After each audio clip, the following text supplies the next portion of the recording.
Is it OG? OGK. From the Okay. original series. Okay. Okay. Original Okay. Klingon. Okay. Okay. I just think original Klingon to the rhythm of detachable penis. Original Klingon. I woke up this morning and my Klingon was missing. I have a detachable Klingon. Detachable Klingon.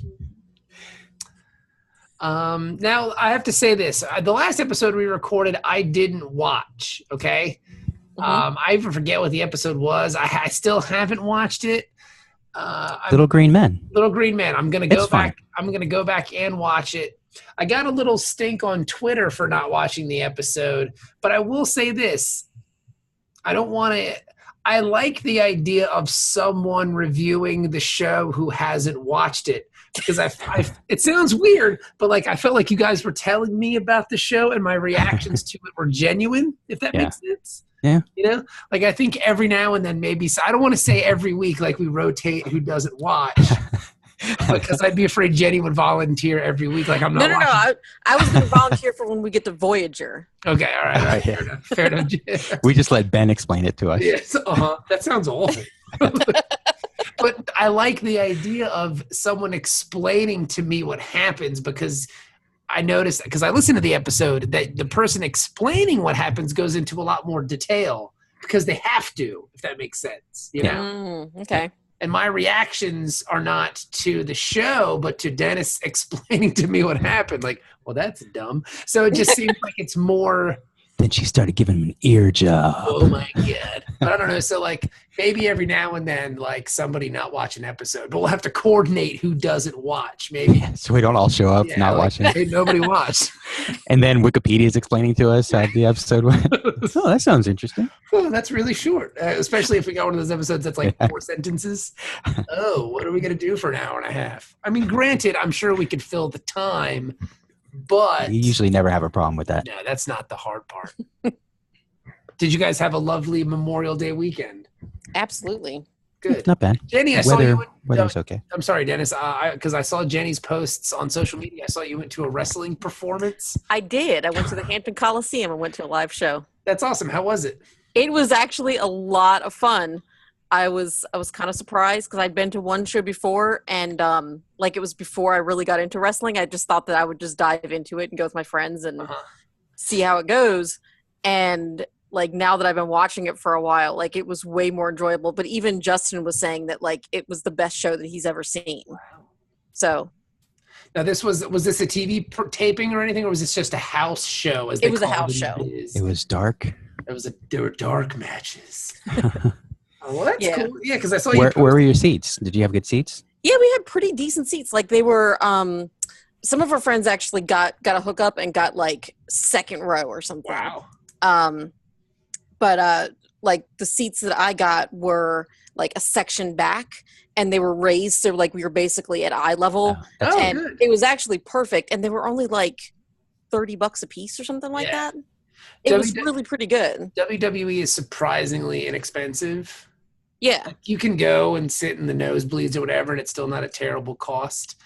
But yeah, live wrestling is fun. If you've never been to a live wrestling event, it's a pretty good time. Mm-hmm. Yeah. I went when I lived in Charleston. A bunch of us from the Air Force Base went together, and we were in like the 4th row. And but we didn't know who anybody was. Like we only knew The Rock, so we had these signs like with the letters that spell Rock. And they had some dark matches because it was a SmackDown event. Okay. But they had some dark matches before, and there were some people out there. I had no idea who they were. Like later on, as I watched it later, I knew they were actually people with names. But we just started yelling at them, yeah, go Shiny Pants, and then like holding up backwards K, go. Yeah. When I watched Royal Rumble this year, I didn't know who anybody was. Yeah. So we were like nicknaming everybody by like how they were dressed. It's like, hey, blue pants guy, hey, red thong guy, or whatever. That's fun. I mean, when you're watching on TV, the announcers kind of and the the graphics let you know who the people are and everything. But when you're in the event, they usually don't, especially for the dark matches, they don't say who's coming out to wrestle. Just two guys show up and start hitting each other. Really? Like, all right. Yeah. See, like at the ones that I've been to now, like they show the same entrance and everything, the same, displays and stuff as they do on TV, basically. Yeah. It's not as much of a production, but you still got kind of the same experience. So that's cool. Yeah, for those of you that don't know, Jenny is big into wrestling now. She's had like a white trash life experience, and now she's super into wrestling. Yeah. But I mean, the thing about wrestling is like it's so kind of ebb and flow. Like there are points in my life where I was into it and then not at all, and then back into it and not at all. So right now I'm just in kind of like, I'll watch it if it's on. I'm not going to go buy in the WWE network or anything like that. You should check it out if you get a chance, like when it's on, because I don't know, like maybe it's just because I'm just getting into it and I'm like all excited for it and everything, but like I'm seeing a lot of people that are getting into it now for the first time, and some of the characters and stuff are just amazing. Oh, don't sleep. I have a friend who lives in Columbus who is hugely into wrestling. Like he watches like Japanese wrestling, like he's into it. And when I go visit him in Columbus, all we do is watch wrestling. Like we eat takeout food and just watch wrestling for like 19 hours. That sounds amazing. It's pretty great. Like I don't have to do anything. I don't have to go anywhere. I don't have to get anybody anything. I don't have to wipe anybody's ass. I don't have to kill spiders that show up in rooms randomly. Like I can just eat pizza and watch Japanese wrestling. And it's pretty amazing. If you haven't checked it out yet, Jenny, I don't know how big Justin's into it, but New Japan Pro Wrestling. Yeah. Fucking amazing. I've been wanting to check out some of the other stuff, and now that like I'm not getting over WWE, but like I'm not watching the Monday and Tuesday night events as much as I used to. So I'm kind of like looking for other things to check out. There's probably a lot of filler in those. Yeah. Yeah. I mean, it's 3-hour shows. Jesus Christ. What are you going to do? Yeah, there's a lot of filler. But do you have the WWE network yet? Sort of. I have a password for it. Hey, say no more. NXT is really good. I know it used to be really good back in the day, but I know a lot of those dudes that I liked in NXT went up to the main roster. So I don't know how they've refilled, but like the New Japan stuff is pretty dope. There's a guy I like in NXT called Velveteen Dream. He's basically just Prince. Oh, that's cool. All right. Yeah. There's a dude. Is No Way Jose? Is he? He moved up to Raw. We saw him on Sunday. Yeah, he was in NXT forever. He was pretty good. And there's a dude that wrestles for a Ring of Honor that's very princey. Like he has like a weird crappy mustache, and he's got like these little like man servant dudes who like dress in like hot pants and stuff. And he's very entertaining. He's a really good talker. I wish I'd remembered his name. I'll look it up. Yeah, he's really good though. But anyway, sounds like my type. Yeah, he's really good. Like he wears like a giant robe that looks like butterfly wings. Here, let me see if I can find him real fast. The more ridiculous somebody is, the more likely I'm going to enjoy whatever they do. Mm-hmm. Yeah, you would like this guy then. I just got to find him. Here he is. There was a wrestler back in the day called the Boogeyman that I really enjoyed because he could come out there and eat worms and do all kinds of crazy shit, but he didn't last very long for some reason. He shows up at like cons and stuff like that, and he's Boogeyman all the time, and I've heard him just walking around. I'm the Boogeyman, scaring the shit out of little kids and stuff. It's crazy. Yeah. I thought it was a good gimmick. Yeah, it is a good. This is the guy I'm talking about, Jenny. Here, hang on. His name is Dalton Castle. Sounds like a soap opera. He used to work on that name. No, it's a good name. It fits his little personality. Like he's got like this bad mustache. He's like a Liberace entrance, flamboyant personality, and his ever-present boys. Like his hometown is Catalina Island. Yeah. Does he go to the Catalina wine mix? Like he's really fun. Like he's got a good little shtick going over there. But like he's 5'11". Like he ain't gonna make it in WWE. You know what I mean? Mm-hmm. Yeah. But like that's his little shtick right there. Like with his little boys, and he has like flamingos and all kinds of. Oh my God. He's no Daniel Bryan. No, but he's good though. He's good. So anyway, They need to have normal size wrestling, like a normal size wrestling division for all the Spike Dudleys and those kind of people out there. Dudes. Yeah. What was the name of this episode? Sword of Kahless. Sword of Kahless. Easy enough. It's a good episode. I mean, like, it's it's the Simpsons episode where they buy the #1 radioactive man, which is just what is it? It's Lord of the Rings. No, but it's Treasure of the Sierra Madre, where 3 people find this this artifact and 2 of them go nuts over it. I mean, the Simpsons did it. I hate to say it, but the Simpsons did it. This is. Well, when did the Simpsons do it? The Simpsons. This is. I mean, let me see. It's a radioactive man #1. That's what happens because they all want to buy the radioactive man #1, and they don't have enough money, but they pool their money together to get the book. Yeah, and they're up in the treehouse, and they don't want to go to sleep, and they end up tying up what's his name, right? Martin. I think so. At some point, I can't remember. I'm trying to find the episode. It was a pretty early one. Yeah, it's probably before this episode of DS9. No, that's when they get the. Where do they buy the episode? The issue. Radioactive Man #1. I'm trying to find 3 Men in a Comic Book is the name of the episode. It was done in 1991. Oh yeah. So this was way like season after. 2 or something. Yeah. It's a very memorable episode. I like this episode a lot of The Simpsons, where like they all decide to buy this comic, and then they slowly go nuts over it, and then they destroy it. Lightning strikes it, right? Yes, much like the Treasure of the Sierra Madre, the movie with what's his fucking name, the actor. God damn it, the old guy. Humphrey Bogart, wasn't it? Yeah, Humphrey Bogart. That's it, Humphrey Bogart. That's a great film. Yep. You are correct. And that was in 1948, so this was this was definitely after that too. But yeah, Bogart did it. Bogart did it. But it's a really fun episode. Like, it's very cool. It's super deep in like Klingon lore, which is right up my alley. Mm-hmm. You know? Yeah, I also got the Lord of the Rings vibe from it. Oh yeah, totally. Yeah, there's a Lord of the Rings vibe on their quest, and there's an Indiana Jones vibe too, with like the whole, dungeon diving, archaeology kind of vibe. I wish there was like a throw me the whip, I'll throw you the bat lift. Yeah. I wish there was a hot Nazi that got fucked by Worf and his dad. Yeah. That wasn't Dax? No, it wasn't Dax. But it'd been cool if the old Klingon and Worf banged the same Nazi woman. Man. Yeah. Klingon Eiffel Tower requires a lot of holes. Yeah, that's a lot of holes. That's a lot of holes. That was one of my favorite topics we did on the old radio show was, is it worse to be Eskimo bros with your dad or fucking Nazi?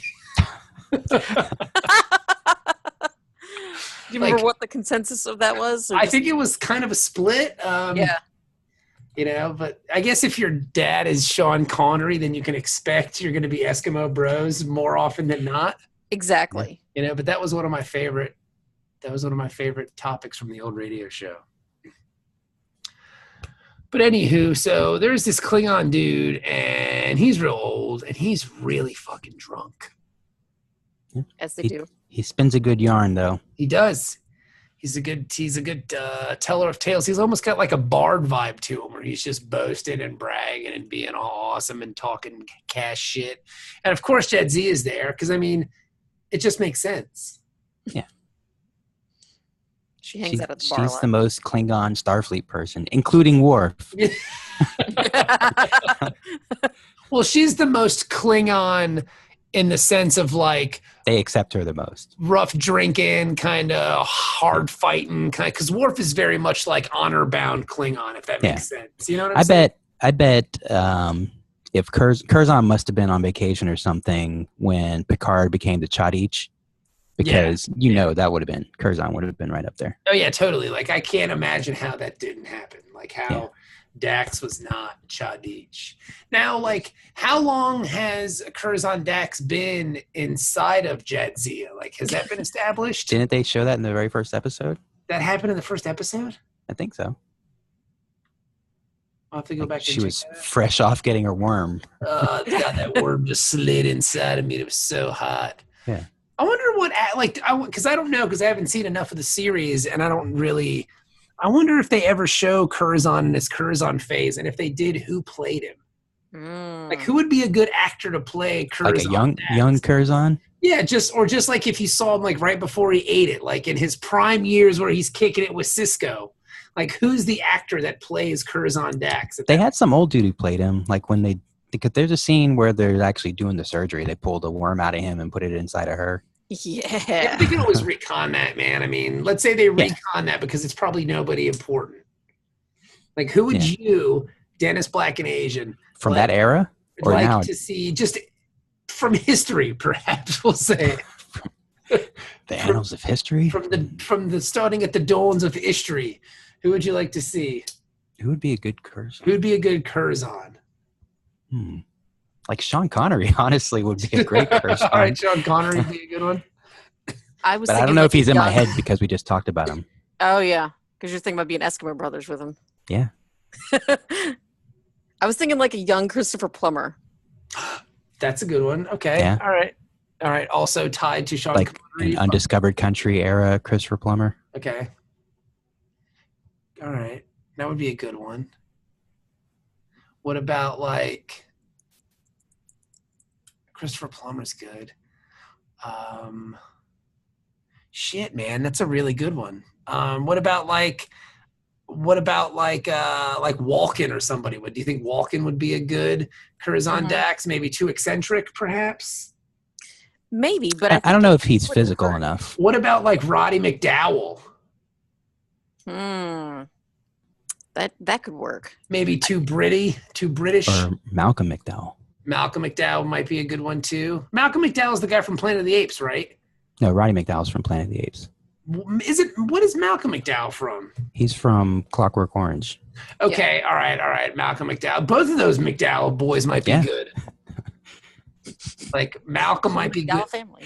Yep, maybe Malcolm if you want like a harder edge to it. Maybe Roddy if you want kind of more of a like. Yeah. Sting might be good. Oh, that's a really good one. I like it. Wow, Sting. That came out of Left Park. That was really great. Well, whenever I think of Malcolm McDowell, I always think of Sting because they kind of look similar to me. With the spiky hair. Yeah, like Dune Sting and Malcolm McDowell from the Star Trek movie. That's a good one. The one where he blows up the stars. I can't remember which one. Generations. What about like a coked up like Dennis Hopper? Yeah. Right? That might be too much. That might be too. All right. I have a hard time seeing him being friends with Cisco. All right. Just because their energies are way, too off from each other. But I mean, Cisco gets manic though sometimes, or he could probably match that. Like, but it's always like a subdued mania, if that even makes any sense. I hope one day someone will describe me as that. Bob has a subdued mania. Like Cisco. Yeah, like Cisco. Yeah. All right. So far, Cisco's like a pressure cooker, like shit's going on in there, but it could explode, but it's keeping it under control. So far, I think Christopher Plummer and Malcolm McDowell are really good ones. Or Sting. Malcolm McDowell or Sting. Give or take, yeah. Whoever's available. Yes. All right. I mean, out of the three of those, I think Malcolm McDowell may be the most available. Probably. Because, Sting's busy having tantric sex. And that takes up a lot of your time. How old is Sting now? I don't know. Gordon, I guess is his real name. Gordon Shumway? Yeah. Because if you type is Gordon Shumway, is that Alf? Yeah. Like, look at Sting. He looks pretty Sumner, good. Yeah. Considering, like, look at him. Look at that face. He's 66. Yeah. He'd be having sex for hours. And look at that neckerchief, bro. That's what I like. Look at that thing. That thing is... He's your style icon. That's a good neckerchief. As a man who enjoys a fine neckerchief, that is a quality. Like, look, he looks pretty badass there. Sting, right? That's like the Fields of Barley Sting. Yeah, era. that's like it looks like he's auditioning for like fucking Wolverine here. Yeah. Or maybe is that Demolition Man Sting? That Sabretooth Sting. Saber Sting. There's Old Man Sting. Oh, that one in the Gore-Tex jacket is definitely Sabretooth Sting. Or that one right there? No, above that. The one Right right there. over. Oh yeah, yes. Yeah. Oh my god. Is that him? Huh. It's Look at looking that. rough. Sting. The hairline matches. Yeah. Sting there. Look at that guy right there. Look at that Sting. Holy Whoa. beard. He almost looks like Jude Law in that one. Maybe it's just the hairline. Yeah, I can see that. He's got a Jude Law thing going on. I always like a stripper Yeah. told me one time I'd look like Jude Law, and I was like, that's the nicest thing anyone's ever said. Thank you, stripper. AI Jude Law? Here's $5. Thank you. Here's $5. You know what? I was only going to give you $1, but since you said I look like Jude Law, I'm going to give you a 5 ski. How'd that work out for you? You know, I was probably pretty drunk. I don't know if that was drinking Bob or not drinking Bob, but I mean, I'll take it, whatever. I mean, that's a nice compliment. You look like Jude Law. Mm-hmm. Nobody's ever told me that. I take it. Yeah, I have a much better hairline than Jude Law. I mean, because he's pretty bald at this point. Jude Law has that like Phil Collins bald going on. You know what I'm saying? Yeah. But yeah, I always like that Jude Law. So I'm starting to like that Jude Law. But yeah, Malcolm McDowell, Christopher Plummer, and Sting. We'll put it up on the poll. Okay. Who would be a good Dax or a good Curzon? I think we glossed over Christopher Plummer though. Like he really would be great. He's a good actor. Like he would put in a really good performance. Yeah, because he's like a real actor. You know what I mean? Like Malcolm McDowell's cool, but he's got more of a look. You know, and he's got a little Star Trek pedigree, which I like.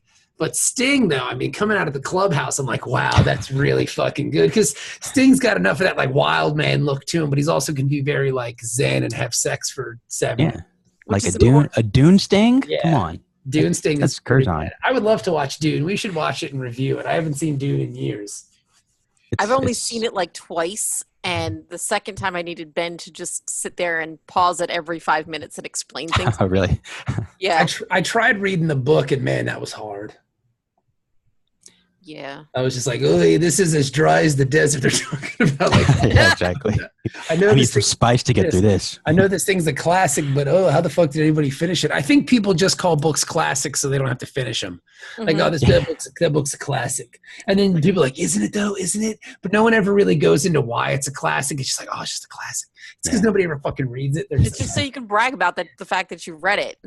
It's on my book. I mean, I've been meaning to check that one out. Yeah. It's on my bookshelf. Why would I have a book on my bookshelf that I didn't read? Obviously. I mean, look, it's got. And then they start talking about the part that's not in the movie. You're like, oh man, it's been a while since I read it. I kind of forget that part. I mean, I read it so long. I mean, it's been a while. Let me check my dog-eared copy of it. And look at all these folds in the pages. It's clear that I've read many pages of this book. The folds are so close together because I've read it multiple times. And yes, I have a leather-bound version here. Yes, this is leather. This is a collector's edition that I got at Sam's Club of Dune trilogy. It's kind of like plasticky bound. There's more than a trilogy. There's like 7 Dune Are there books. 7 books? There's a lot of them. I only thought Hibbert wrote, or whatever, Hubbard. What is his name? Herbert. Frank Herbert. I only thought Frank Herbert wrote 3 of them, and then he died or some shit like that. And then like all Maybe the other like his son. I think his son wrote. Yeah, it's very Tolkien-esque in the fact that like there's only a few Tolkien novels, but Christopher Tolkien is just milking that fucker for all it's worth. Kind of like Roddenberry's son. Yeah, right. Like, what is it? What is it with these sci-fi kids? Man, they got to make that money. I mean, fuck, dude. What they just sold the Tolkien show for $1 billion to Amazon. Oh, really? Yeah, some crazy shit. They're doing is that like Peter Jackson. What? No, they're doing a Lord of the Rings TV show on Amazon. That's I think they paid like $1 billion for the rights or some crazy. What shit is it like going to be? Is it going to be just? I wish they would do like a fake morning show that's set in like the Middle Earth era. So it's like hosted by a hobbit and they bring on guests. Right, here's my friend. It's gonna be great. Yeah, I want to say like they paid like a fucking $1 billion for. All right, here we go. November 13th. This is of last year. Amazon Studios beat out Netflix for the $250 million rights to the Tolkien estate, publisher HarperCollins and New Line Cinemas that includes a 5-season commitment to bring Lord of the Rings to the small screen. But I mean, I guess what they could do is, they could just fucking spin that shit off and go, hey, you remember that fucking hobbit that lived next door to fucking Bilbo? Well, this is his story. Yeah, his name's fucking Norm, and Norm's got a pretty cool, and you get the adventures of Norm. Yeah, Norm Baggins. I mean, are they just trying to like kind of piggyback off of Game of Thrones popularity or something? Maybe. I mean, I'm fine with it. I'm not complaining. But isn't there all like the history of Lord of the Rings and all that shit that they've written, like the history of the world, and they can do all that crap? And yeah, well, sort of. I mean, but that would be like making a movie of the Bible. That's kind of like I tried reading the Silmarillion a while back, like when I was really into watching the movies and reading the books and everything. And it was dry as shit. Like, I don't even try to pretend like it's a classic. No. You have to be like top level Tolkien nerd to be able to sit through and read all of that. Okay. Like, you're better off just reading the Cliff's Notes online or something and find out what's going. Because there's a lot of cool stuff in it, but it's so just boring to read. It's surrounded by gobbledygook. Yeah, I mean, it honestly reads like reading the Bible. Maybe they can do like a young Gandalf with some of those elves. Something. Hanging out. Yeah. Lighting their farts on fire with magic. Adventures of Aragorn. Yeah. So anywho, this episode kind of has that vibe because there's this drunk ass Klingon at the bar and he's kicking it with your mans and them, with your girl Dax, and Worf comes in and he wants to meet this guy because I guess Worf is pretending like he's not listening, but he's obviously listening. Yeah, he's totally jocking. He's like he's hating. He's like, who's that fucking guy? But he's like, oh man, that's so and so. That's my man's in them. He's one of the most famous Klingons in the world today. He's like, he's not trying to be noticed, but he wants to be noticed by this guy. You know, he's kind of being like a celebrity stalker almost. Like he's not trying to just. I'm kind of thinking of like the people that go to like the conventions or something like that and kind of just hang out. Hang out at the Starbucks and wait for somebody to come order a chai latte or something. Exactly. Like it's no big deal. Like, oh, that guy ain't shit. Hey. Oh, you getting chai latte? Oh, yeah, isn't that Core? Man, fuck that dude. He ain't shit. I mean, just fuck him. He a motherfucker. I'm Worf, bitch. I'm the only Klingon in Starfleet. Let's see Core try to do that shit. He can't do what I do. He a punk. Fucking Klingon of the week. He a punk bitch. I'm fucking Worf. That's just some dude who was in the original series. Get the fuck out of here. I'm Worf. I've been in more episodes of Star Trek than anybody. You know who I am? I'm Core, bitch. I'm gonna fuck y'all up. The Errand of Mercy. That's the episode. That's not a bad episode. It gets name checked. Well, not name checked, but referenced in this episode too. Yeah, and then the time trap. I love the time trap. That's the one where is that the one where they go with the dilithium crystals and the ships have to come together? Yeah, this is a great episode. This is one of my favorite episodes. All these. If you haven't seen the Time Trap, the animated series, do yourself a favor and watch it. Like all these ships, like these two this Klingon ship and the Enterprise are chasing each other, and then they get lost in time, and they end up with all these in front of all these aliens that have been lost here forever, and they try to escape. It's a pretty good episode. Like I really dig it. Core, so that's that guy. Okay, all right. Well, that's interesting. I was unaware of that. But Core's big time, and he's the shit. Everybody loves him, and Worf meets him. And then they get along swimmingly. And then all of a sudden, Core gets like fucking attacked in his quarters when he's hammer drunk. Yeah, because he's already told them about the sword of Kahless. He's a fucking chatty motherfucker. Yeah. Loose lips sink ships. That's right. It's that blood wine, baby. Snitches get stitches, bro. That's kind of the vibe I got from Dax when they're talking about it in the bar, and she's like, "Come on, man, just get stitches, motherfucker." I don't think Worf ain't cool like that. He's gonna trip. He's gonna tell everybody. It's gonna be all over his Facebook. Spacebook. He's gonna be all over space Twitter, telling everybody that he met Core, and they're gonna go look for the sword of Kahless and shit. Worf, you turned on geolocation. Motherfucker. I told you to turn that shit off. Now they know where we are, dummy. You fucking idiot. Stupid Worf, just because you want to pretend to be super Klingon. checking in on 4 quadrant square. People don't use Foursquare anymore, Dennis. That's all. That reference is old as fuck. Nobody got time for that. Foursquare. Come on, baby. That reference might have been hot if we started the podcast doing DS9. People know Foursquare. Come on, baby. People in foreign countries know it. They still use it. Put it on the poll. They don't have the hot new technology yet. I'm going to put it on the poll right now on Facebook. Hang on. Do you know what Foursquare is? Do you use Foursquare? Nobody uses that should it. Be the question. Right. Do you know what it is? Do you know what Foursquare is? All right. It's like a VCR, you know? All right, let's see. Nobody uses a VCR anymore, but people know what it is. Do you know what Foursquare is? Maybe we'll get some votes before we finish. All right, we'll keep talking. Go ahead. So this dude mind rapes Core with his red eyes. And he wakes up the next day. Jadzia comes into his quarters and wakes him up, and he doesn't remember anything. Last thing he remembers, he goes to Worf's quarters and he blacks out. Which happens to the best of us sometimes. Yeah. Especially in Worf's quarters. He'd be giving you that Michael Jackson Jesus juice. Yeah. The Cosby special. You got to think though, he's like a superstar, you know, like he's going to try to get his, be like, ooh, you know what I did? I knocked Core out and then I sucked his fucking. Yeah. He took selfies while he was doing it. I had all 4 of his balls in my mouth. I was called clawing all that shit. Both my throats were clogged up with balls. I couldn't breathe for a minute. I thought I was going to die, but it would have been worth it. What a way to go. Julian would have found me with 4 balls in my mouth. That's the true way to die, with honor.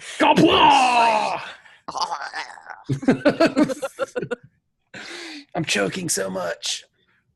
You get the greatest seat of honor in Stovacor. Mm-hmm. I mean, you died choking on 4 balls of Core. Choked on a warrior's balls? Kapla! There's no honor in spitting. Oh, no way. No. There's no place in Kovator for spitters. You got to swallow. Got to swallow all those potential warriors. And if maybe they'll swim through your stomach, through your digestive system, and still get you pregnant. They got little sperm batless. That's how they break into the egg. Yeah.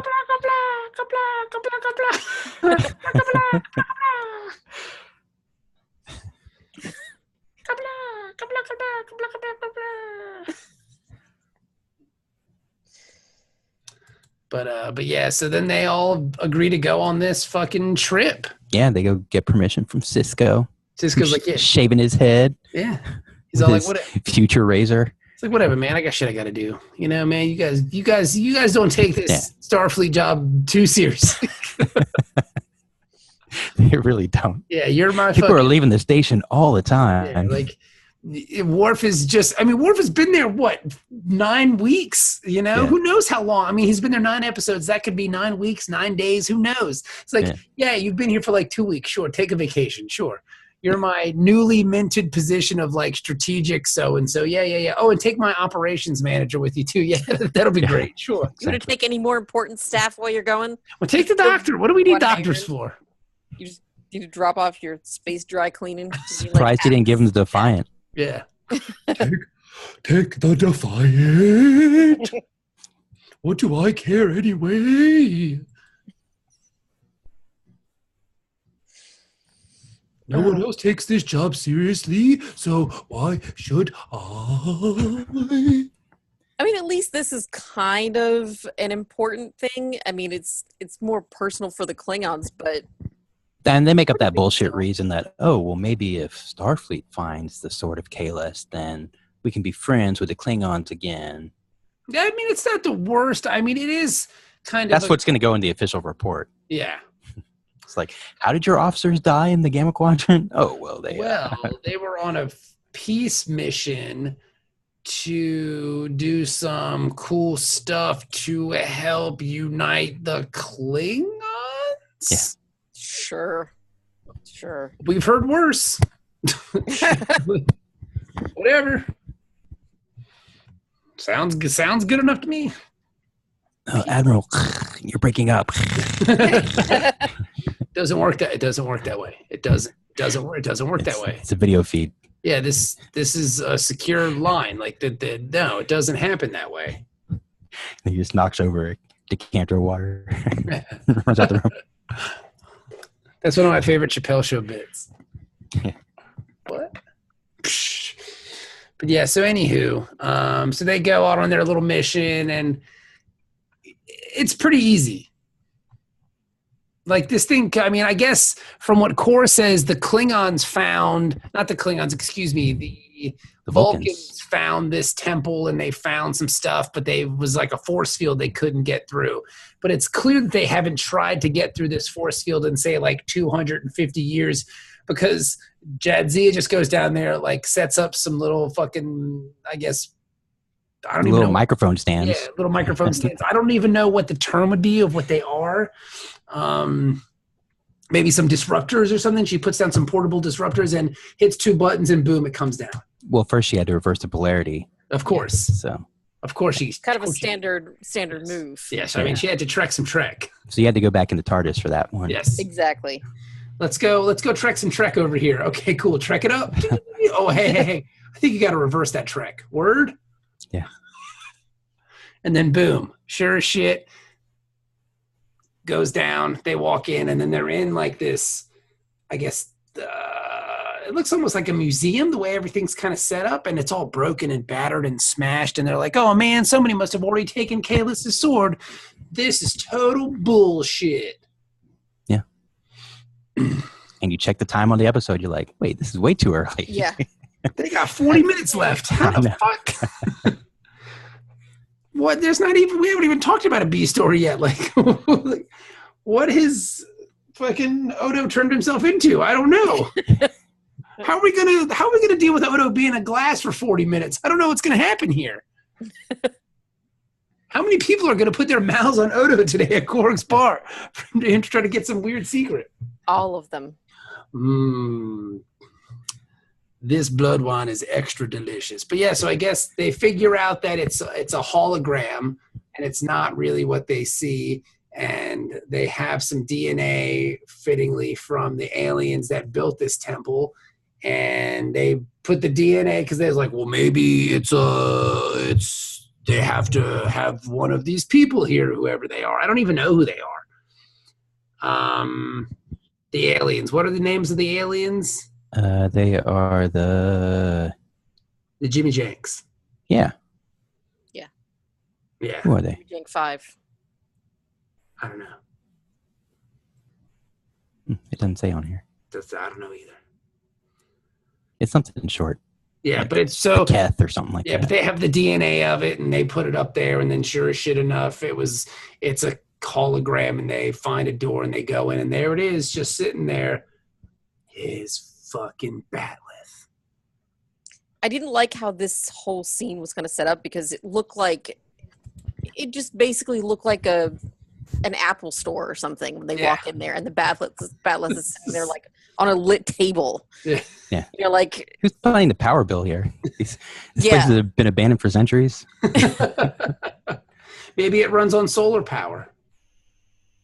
They're pretty far underground, though. I don't know, Jenny. What the fuck? Well, they got the panels on the surface. I guess. True. It still looked like an Apple store. It did. It had totally an Apple. It had an Apple store vibe. Batleth genius worked there to help you with any issues. Yeah, that's Worf. Could I help you with anything in here today? Oh, do you need when he puts it into the man bun, puts on some glasses. Do you need to get that? Do you need to get that rebooted or something? Maybe you could upgrade. Have you thought about upgrading your Batleth? Yeah, exactly. To the new Batleth? We have a new Kahless line of Batleths here. The new Kahless line is really good. It's very limited. Only one available. You have the older model now. The newer models have a special port, so like you're gonna have to get an adapter for your Batleth. Yeah, but it's totally worth it. Yeah. You also will need, sign a 2-year contract. 2-year contract to your fucking, your new batleth. You might want to consider batleth warranty also. Insurance in case. Yes, glass accidental breaks. damage. Oh, and you need these new earbuds for this battle. This batleth is Bluetooth only. Yeah, use its Thunderbolt connection. So yeah, okay, works out. All right, that comes up to $10,950. Oh, I thought there wasn't money around here. No, you thought wrong. That's Gamma Quadrant, baby. That's how we do it in Gamma Quadrant. We use US dollars here. 10,000 seems a little low, though. Yeah, probably. Well, that's the down payment. Yeah. Okay, yeah. Your card will be charged monthly thereafter. $2,000 increments. So they get the sword and they're all stoked. They're like, man, this thing will reunite the Klingon Empire and I'm going to give it to them. And this is kind of where at first Tor and Worf start beefing, Kor and Worf start beefing a little bit because Kor is like, oh man, well, you said it yourself that he's kind of just a chump. And if I have the sword, then maybe I can reunite the Empire and blah, blah, blah. And they're like, what the fuck? So yeah, so Kor is the first one to kind of flip the script. They got that dragon fever. Yeah. I felt like that's what Kor was up to the entire time. I don't know. Okay, all right. Fair enough. Nah, I don't know. Because it does seem like it's cursed, you know? Like, it's whoever possesses it wants to control it. Making them hungry for power. Yeah. Hungry for power. Yeah, it's like all those MacGuffins, you know? The Ring of Power, the whatever it was, the Humphrey Bogart thingy. Curse of the Sierra Madre, or the yeah. And Kahless put a curse on it. Maybe That makes sense. it does. I just like when they first kind of introduced that idea, I was like, this is what he's been up to the entire time because he was the first one to say it. I think maybe that's why. Like, yeah. But it's cool because I mean, that's how it happens. He gets mad with power, and then all of a sudden, and then they come out of the Apple store, and there's a bunch of Klingons waiting for him, and they're like, "What the fuck?" And one of these Klingons is Yaman's in them. Duras. Duras, the son of Duras. Now, are the Duras sisters dead at this point? I don't think so. Have their sweet titties already been blowed up? 1,000 Generations, which was that 1 or 2 years after? Because I don't know where we are as far as TNG. TNG just ended, so no, they can't be dead yet. Okay, yeah, well, yeah. Because Worf came right over, didn't he? Right from TNG to DS9. I don't know. This is where we need Ben. So this would be like season 8 for TNG. All right, this episode came out. Generations was in '94. Mm-hmm. November 18th, 1994. I saw that. Oh, and this was 1995, November 20th. So they dead. So you think they're dead by then? Yeah, it's a year later. Yeah, because they blowed up. Well, that's real time, but because I guess they mentioned Worf coming back from DS9 in the next film. Mm-hmm. So yeah, so I think the Duras sisters are dead at this point. Yeah. Yeah, because even though it's real time, like they generally follow the same timeline. Like they kind of assume that everything that you're watching is in order. So they're attacked by Toral, son of Duras, who hired the Lethian and wants the sword for the prestige of finding it. Torel, hey, I'm Torel. What's up? I'm Torel Duras. Kind of a badass sounding name, though. Yeah, I'm Torel Duras. Fuck y'all.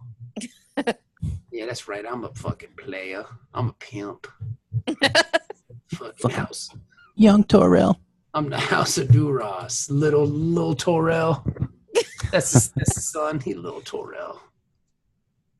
Yeah, so Duras, let's see, the two Duras sisters, this doesn't help me any.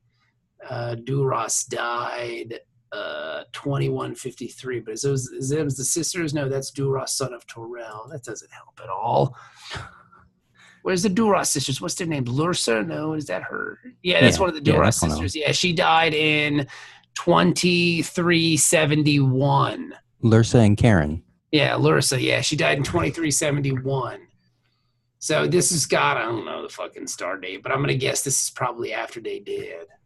Yeah, I think so. Yeah. Because Worf was still a member of the Enterprise in that movie. Yeah. So they did. We just going to go out and say, did. Yeah. Did. D-E-D. Did. D-E-D. Did. Uh-huh. Uh-huh. Uh-huh. So he's the last Duras. The Duras. Yeah, because it says in Torel, man, fucking Memory Alpha has everything. Torel attempted to take over the Klingon Empire again in 2372. So that was after they died. He met blah, blah, blah on Toron 3, where Cornley told him about the Shroud of the Sword that would lead him to the Sword of Kahless. Torel sent Soto, Leviathan to Deep Space Nine. So yes, this was about a year after the Duras sisters died, according to Memory Alpha, which is that like canon? Like, is this all? Will be. All right, so we're good for that. They talk about this in this episode, about how he overheard him bragging about he knew where the sword was, blah, blah, yeah, blah. but I mean, I know that. I just want to make sure the Duras sisters are dead, that's all. Oh, they did. They did. Okay, so they is officially dead. Yeah. Now, you said that Memory Alpha has everything. It's one thing it doesn't have. That's true.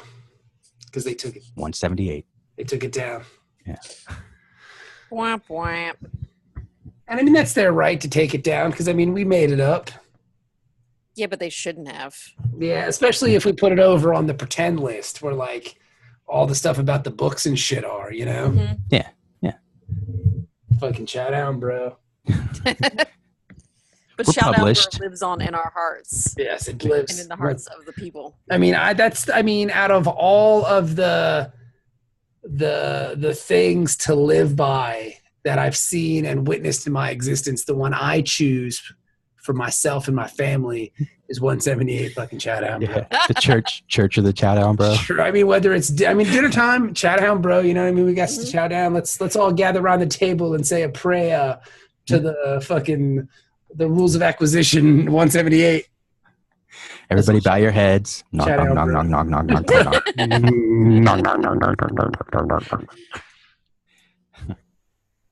So yes. And so they fight. And they fight.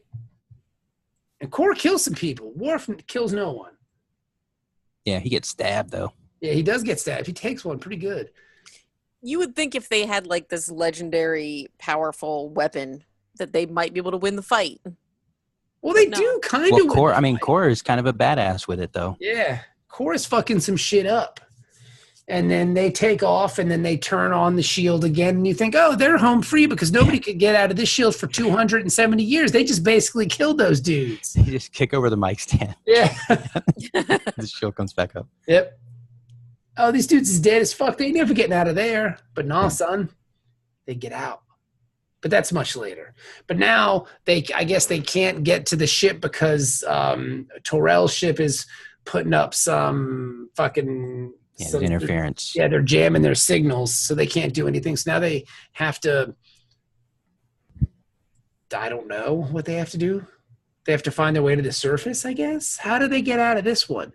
Well, that's the plan, is to get to the surface. Okay, so they're trying to get to the surface then. Okay. Yeah. Because there's too much interference from.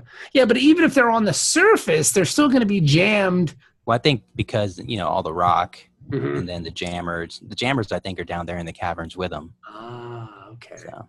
It's easier to get to the surface rather than find the jammers. So I'm going to find your jammer. Jam on it. A jam on it's in it. my butt. A jam on it. Jenny just goes right for it. There's no fucking around. That's Come why on, Worf. Come get the jam out of my butt. That's why I respect Jenny. She's like, oh, yeah, just right in my butt. Word. A jam on it. You Durasses really know how to party. Yep. They like, man, you got to get up in my butt. A jam on it. A jam Which on butthole is it?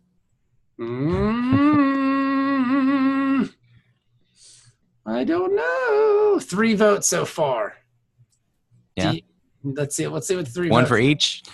Yes, 1 for each. 3 people say yes. They know what Foursquare is. Do you know what Foursquare is. I forgot about that one. I thought this was the. No. I'll do that Curzon. later. That okay. one, that'll just seem odd. So, but and people didn't respond as much to the Smuggler's Blues as I was hoping, which that's wrong. You guys are dicks. Smuggler's Blues. It's politics of contraband. It's an entertaining video. It is. It's really good. It's pretty high production value. Like it's like a real shitty movie. Yeah. Like a real shitty movie of the week movie. Yeah. Like if they ripped off Miami Vice or something like that. Yeah. Although which they totally did. But I mean, Glenn Fry looked the part. I mean, he looked really good considering in that video he had to be pretty old, probably in his 40s, right? Yeah. Yeah. So I mean, he looked. His 40s really old though. Not anymore, baby. I'm 40. I feel old as fuck. Maybe I'm just in denial, but I'm just like, I don't think that's that old. I might be turning 40 this year. I'm 40 now. I'm old. Dennis, are you 40 yet? 41. See, Dennis is older than me. So I'm actually the youngest one in this group. Right now. Yeah. Well, yeah, I guess of all time, because I don't know how old Ben is. He old. He is old. Ben's anywhere from like 45 to 70. Yeah. Anywhere in that range, Ben fits. Exactly. It's like Black and Ben don't crack. Like, that's it. Ben could be 45. He could be 64. And I'd be like, yeah, that makes sense. Yeah. He sold his soul to the robot devil so he could stay young. Yep, the robot devil. So they're kind of going through the caves, the three of them, looking for a way out, and like they're slowly getting more crazy, and they've been walking around for hours, and Worf is injured, and they need to rest, but they won't rest because Worf is going to kill them all to take the Batleth, and it's just starting to get ugly. Yeah. Starting to get ugly. And it's starting to really feel like Lord of the Rings again. Yeah. Now they're trying to get out of Moria. Yeah, it's definitely got a My Precious vibe to it. Yeah. Dax is trying to be the best Samwise she can be in the situation. And there's two fucking Schmeagles. Golems, yeah. Yeah. It's a real mess. You know, like they're being total dicks to each other. Because I guess at one point Kor heard Worf talking about how Kor's a dumb old man and he's not strong enough, and Worf had a vision when he was young that fucking Kahless was going to give him his. So Worf is getting crazy too. Like everyone's just going nuts except Dax. She's just like, why did I agree to do this? Yeah, exactly. Like I could be back on the station, you know, playing fucking cards. She's like, I thought I was going to get double teamed on this trip. I thought I was going Look to at this bullshit. quadruple deed by this old man and this young man. That's why she's in such a bad mood, because she hasn't got laid this entire time. Like there are four Dax dicks. symbiote, man. Dax symbiote needs it. There are 4 dicks here. None of them are fucking me. This is ridiculous. What are you guys, queer? Let's go. Chop, chop. My worm needs to be sucking some dicks. This worm ain't gonna suck itself. You guys are fucking buttholes. Let's go. But not literally, because that would make me happy. Yeah. Unless, well, it'd have to be my butthole, but you know what I'm saying. Yeah. Fuck you guys. Dax don't do rim jobs. Nah, Dax don't do that. The worm does. It comes out of my mouth. At Jadzia doesn't. The worm I'll just start licking some butts. I just picture Sting worm she licking detaches her jaw. and then Sting comes out and starts licking your anus for 7 hours. It's like, Sting, please stop. It hurts. But it's only been 2 hours of ass licking. There's 5 more to go due to my tantric ass licking practices. Sting, please. Please, I can't. Please, Sting worm. Please, Sting worm. Stop licking my butthole. I can't deal with this anymore. It's so raw. So the sting worm, you wouldn't have to have any like gold bond for my butthole. It's just it hurts so bad. Like walking on a hot summer's day at Busch Gardens with your butthole getting all raw. Yeah, you know, if we're casting for the worm, it definitely has to be Sting. I don't see Christopher Plummer doing that. You want me to do what? I'm Christopher Plummer. Fuck Malcolm you. McDowell might, but I think Sting is a better fit for the role. Yeah. Malcolm McDowell absolutely would. Malcolm He's X, done I some mean, good shit. he was on Entourage. So He was on Metalocalypse. that's true. Mhm. That's true. But Metalocalypse is cooler than Entourage. Yeah. You know? Wait. But yeah, so then Core starts talking shit to Worf about his dumb dream. And then they start shooting at each other, and then they start fighting. And I guess somehow the dudes managed to get out of the force field. Yeah. force field, which is odd because, again, it had been there for like 250 years, and in a span of like 45 minutes, 2 people have broken it. Well, they had already been in there once before. I think that was what the insinuation was at the beginning, because it was all ransacked, and they're like, well, But I the thought Vulcans couldn't get in there. I thought the ransacking was part of the illusion. No, I don't know. I didn't. Oh, that's not how I took it. I thought Maybe they were just looking for the sword, like in that outside section, and couldn't find it, so they just kind of stalked them until. Because that guy, he found the location by, open your mind to me. Yeah, open your mind. So they knew where to go, so they would have gotten there first. And so I assumed that they went in there looking for it, couldn't find it, didn't realize there was a secret room, and so they just waited for Core and the other two. Okay, yeah, those guys to come. All right. See, I just assumed that like it was all just part of the hologram. Because I'm not wrong about the hologram thing. The wall. Yeah, the wall was a hologram, like Okay. a force field hologram All right. type thing. Okay, I took it as like the hologram was projecting this image out of the broken glass and all that stuff of the ransacked treasure room, if you will. So people will be like, "Oh, there's nothing here." That's the way. I thought it was just a wall. Okay, all right. Well, I mean, I don't know. Who cares? It's both not wrong. important. Yeah, it's not. It's just it's a means to an end. Yeah. You know? So, but yes. They get out, and all of a sudden they shoot and made you look. They start fighting again, and Core's fighting, and Worf is fighting, and Jadzia just fucking shoots him. Right? Or am I skipping ahead to the part where they slip? Yeah, I think I mean, that basically that's how the episode goes. Yeah. They run into those other Klingons. They fight them. They run away. The old man falls off a ledge. Yeah. Worf is like, Worf tries to trip him. Oh no, there's a ledge right under you. Don't worry, man. Yeah, you'll get there, dude. Just jump. Seriously, you'll be fine. It's just 1,000 meters below you. Give me the sword of Kahless, bro. And he's like, I'm not letting the sword of Kahless go, you fucking dickhead. It's very much Lord of the Rings. It's very much that. Yeah, Temple or Raiders. Yeah. You know, and then all he needed was Alpha Molina there. Yeah. Perfect. You throw me the rope. Yeah, throw me the bat'leth. And I'll throw you the idol. That's such a great film. All those movies are really great, except the fourth one. Like when I sit down and people talk about like the Star Trek, the Star Wars movies, I think I've become more of an Indiana Jones guy. Like, I think I really like Indiana Jones. Maybe, I don't know why. I honestly haven't seen Indiana Jones in years. Do yourself a favor. Watch Indiana, because like it's hard for me to decide which one's my favorite Indiana Jones film. Yeah. Because like it's gotta be Last Crusade for me.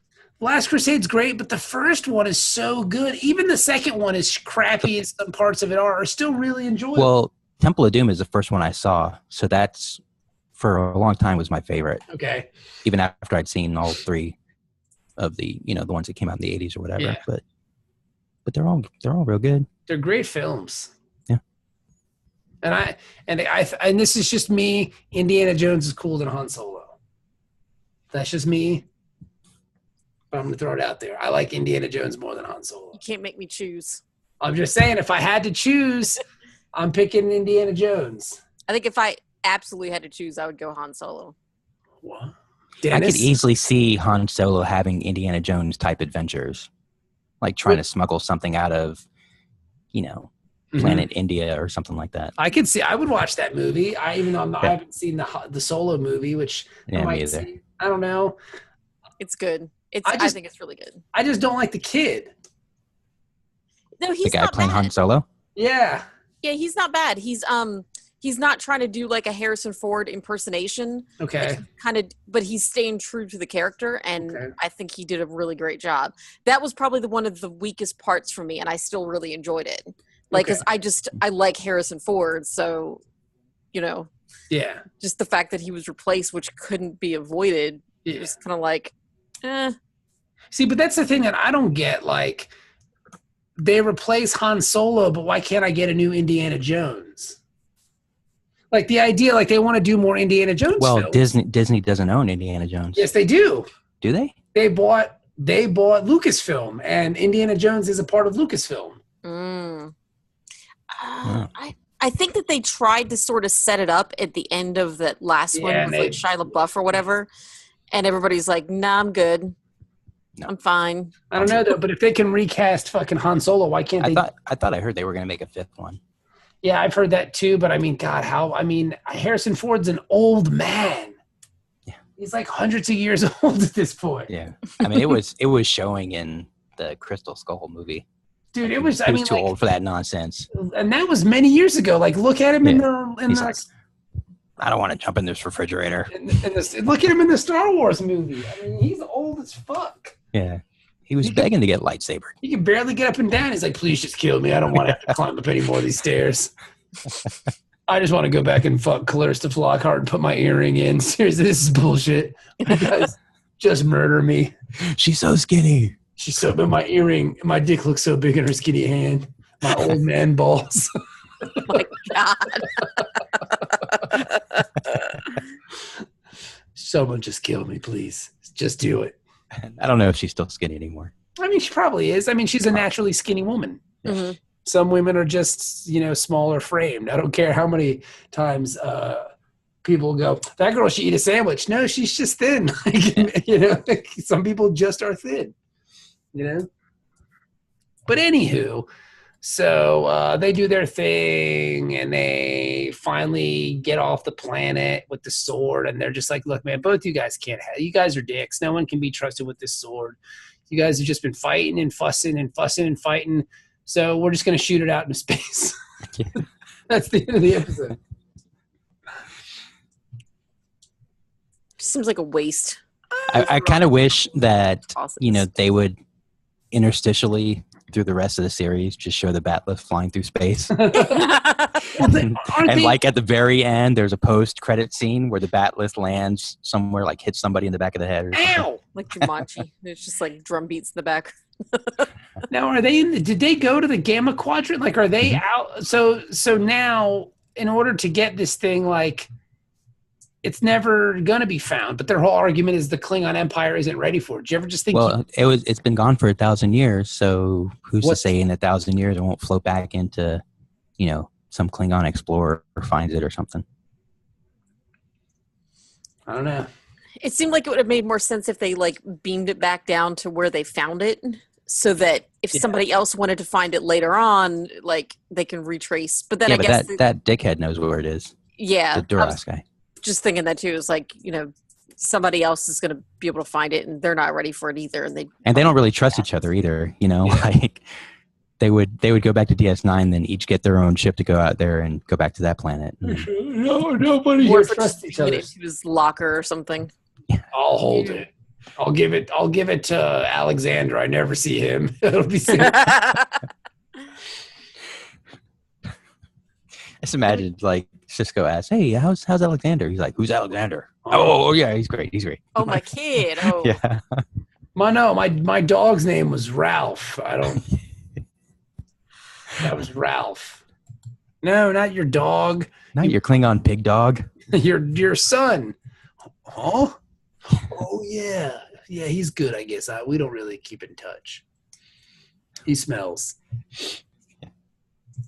So I don't know. Whatever. He's in Russia. He's doing something Russian right now. I mean, whatever. None of my business. Worf, he's your son. What? I don't want to intrude. Now. I mean, let's let him live his life, man. He's a good guy, I guess. Whatever. It's like he's 9 years old. Kind of needy. They grow up so fast. They have to leave the house at some point. Yeah, I mean, because they're just like they're just leeches. They just you got to cut them off sometime. Yeah, if you don't kick them out soon, they're just gonna stick around forever. I get it. You're my son. Wonk, wonk, wonk. What do you want from me, kid? Haven't I done enough? I mean, geez, Louise. You want food? Go hunt. Yeah. I give you that mini bat left. Go on some slash, bro. Get your fucking 4 dicks wet. Get out of my face. Chow down, bro. Yeah. Let's go do some chowing down. Huh? Try that first. Then we'll see what happens. Till then, get the fuck out of my face. Get a job. Why don't you get a space job? Why don't you? Think these space groceries are free? Yeah, Dad. There's no money in this world. Whatever. Fucking hippie. So there's Bitcoin. There's better go earn that Bitcoin. Blockchain. All right. So Jenny, what did you think of the episode?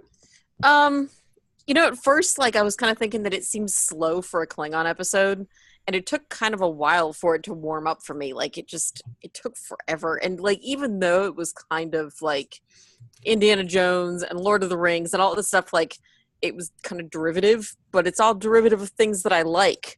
So I was still into it. I'm going to give it a 7. Okay. 7. I like it. What about you, Denos?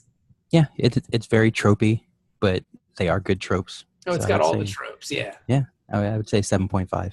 Okay, I'm going to agree. I'm going to say a 7 as well. I enjoyed it. I agree with everything you were saying. It did have all the tropes that we like, and it was like Indiana Jones. It was like Lord of the Rings. It was like Simpsons. I enjoyed it thoroughly. I thought it was fun, so I'm going to agree. Guy, John Colicos or whatever. Yeah. He's fun to watch. Yeah, he was a fun actor. Hopefully, maybe we'll see more of him. No, he's dead. Yeah, he's dead. Died in 2000. He was Baltar in the original Battlestar Galactica. Maybe we'll see him in more Deep Space Nine episodes. I doubt it, but whatever. I think he does show up at least one more time. Yeah, he comes back with the sword. He's like, "Fuck you, Worf. Yeah. Ha-ha! I went out to space and I found this thing. You're a pussy." Yeah, it's like a metal detector. Yeah. Guess what I did? I'm the coolest. You're a real dickhead.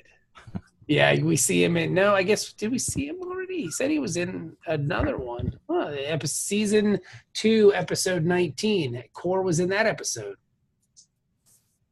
The 19th episode of the second season. Yeah, he was in that one. So I guess we've seen Core before. Yeah, it's with the 3 Klingons, the 3 old ass Klingons. They go get the albino. That's right. You're right. Yep. So Core has been so we've seen Core twice. So yeah, so I think maybe Core's done. Maybe that's it for Core.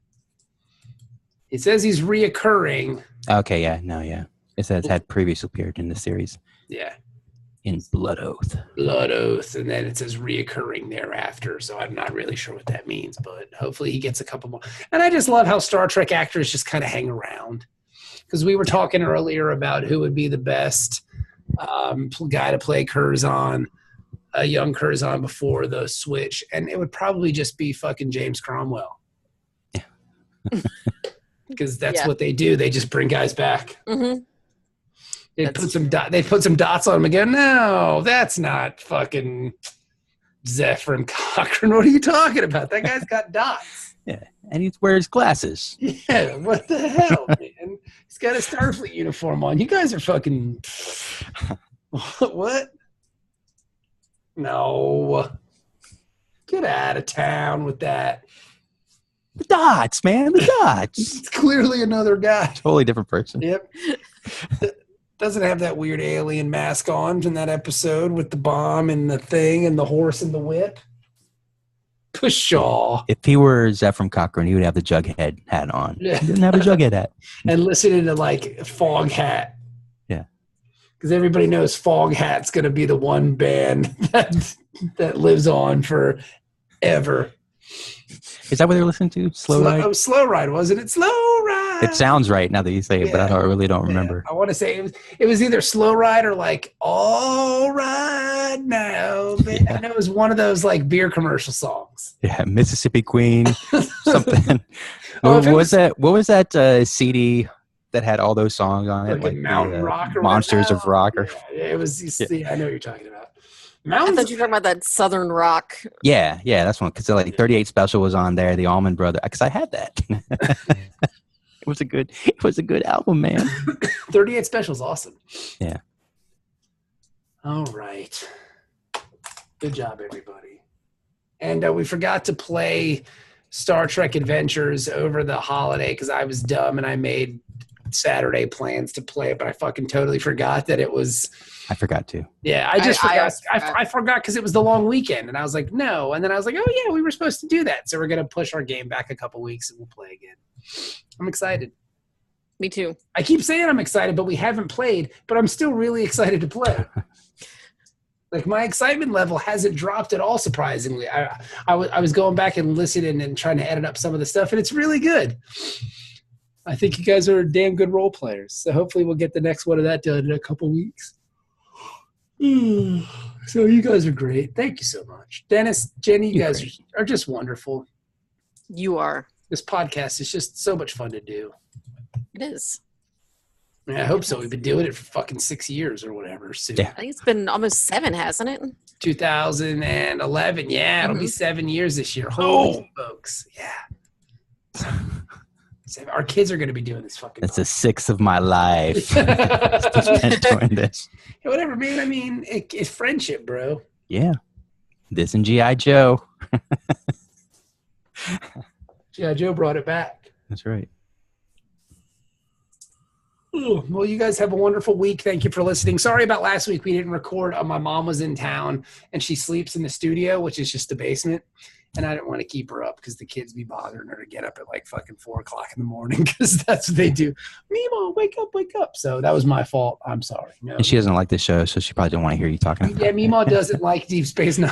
Like, she actually kind of hates it. So, but I did watch the episode before she got here because I watched it right after I didn't watch last week's. I think I had like survivor's guilt. So I just went right upstairs and watched it. So whatever. But thank you for listening, and we'll be back next week with a brand new episode. The police is coming. I didn't do it. Me neither. Wasn't me. Whoop, whoop. That's the sound of the police. That's a good song.